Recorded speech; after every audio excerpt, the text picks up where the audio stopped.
Now, if you are a road user in and around Accra, this must be of concern to you. Because whether you are a pedestrian or motorcyclist using the road, your vulnerability to road accident has been found to have increased, according to a report commissioned by the Accra Metropolitan Assembly in partnership with Bloomberg Philanthropies Initiative. Road crashes in Accra alone have increased by 4%. And that's not the only fact that has been, revealed from this particular report. Road traffic crashes, apart from that, the vulnerabilities when it comes to human beings, pedestrians and cyclists have also increased by some 76% in some cases and, 85% in some cases. We'll be engaging one of the brainchildren of this particular research to help us understand how severe the matter is and what measures will be put in place, for example, to deal with this particular increasing menace of road accidents. And so we understand that, as motorcyclists who use the road, the vulnerability level when it comes to road accidents, some 85%. And for pedestrians, it's 76%. That's according to that research that has been found by the Accra Metropolitan Assembly commissioned research by the Bloomberg's initiative. And so let's get some more details. And so according to the research, it says road traffic crashes in Accra increased by 4%. And then we have road traffic deaths altogether in Accra between 2019 and 2020. That increased by 32%. And then we have the vulnerability of road users, pedestrians, 76%, and then motorcyclists and cyclists, 85%. So those are some of the findings. We also have the causes of the accidents that has been found by the research. Inattentiveness is one of them. Speeding above the post limits is one of them. Brake failure has also been found to be one of the causes of the accidents that we're seeing, and improper turning on some of the highways. That's according to the research. Let's engage Dr. Raphael Iwa. He is a lead researcher on this project. Thank you, Doc, for joining us. Now, these are very alarming statistics if you ask me, but going forward, what are some of the measures that your research found could be helpful in cutting down these numbers?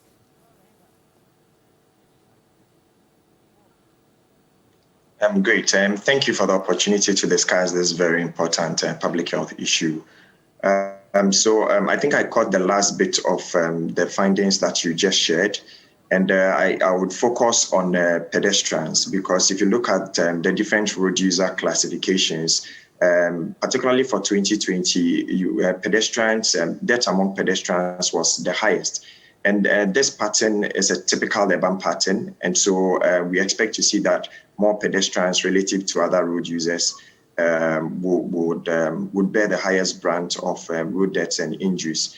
But particularly to improve pedestrian safety in urban spaces, a number of things can be done. We need to improve safety for pedestrian crossings at junctions and on main roads.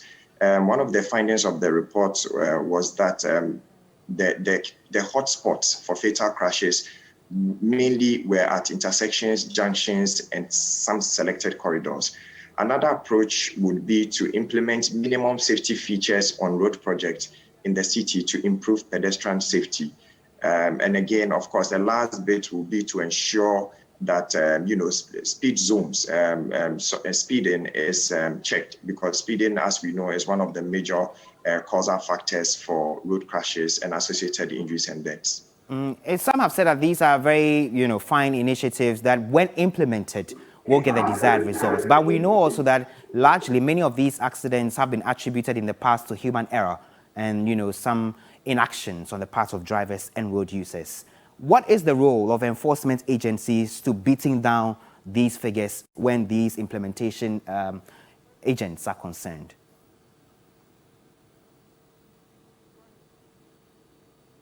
Yeah, clearly, and you are spot on. The role of enforcement is very key here.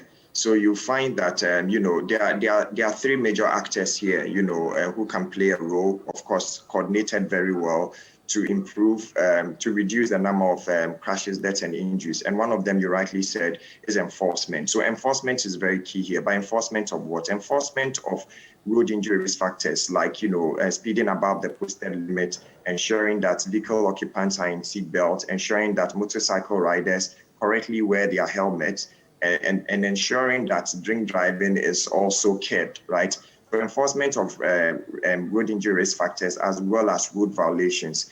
And then the second, component is behavior change communication, right? some of the circumstances leading to road crashes, injuries, and death, as you said, is human related. And one of the ways to deal with that is enhanced behavior change communication for all road user types. Okay. And then the third component will be, engineering remediations. Sometimes, in the road design, of course, sometimes, can lead to or increases the risk of crashes and associated deaths and injuries. So some of it would also have to be redesigning of road intersections, road junctions, and specific road corridors, as indicated in the report, with the top 10 fatal crash locations in the city.